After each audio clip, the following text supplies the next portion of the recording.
And I also want to talk about what happens if you feel ungrounded all the time, because I used to be that way.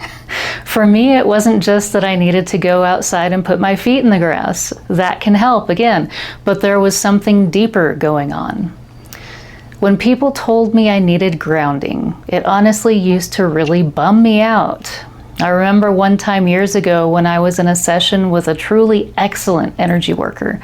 She had me doing an exercise, stomping my feet on the floor, saying over and over again, "I deserve to be here." But it didn't take long for me to completely break down. She asked what I was feeling, and I couldn't quite put it into words. I asked her, "What's the opposite of I deserve to be here?" She said it's, "I don't want to be here."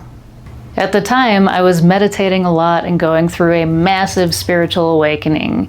I spent a lot of time floating above life, not realizing that what I was doing was avoiding life. My thought was, why the hell do I need to get back in my body when floating up in the clouds is way more fun? But the truth was, I wasn't experiencing much joy in my actual life. So being told to come back into my body or come back down to earth didn't really feel comforting at all. It felt like being told to come back to a place that didn't feel good to be in. So I think this is important. If you constantly feel ungrounded, grounding may not just be about technique.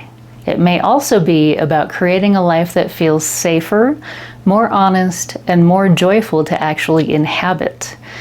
Because grounding is not just about being more practical or less spiritual. It's about being present in your own life. And if your life feels heavy, joyless, unsafe, or disconnected from who you really are, of course part of you may want to float away.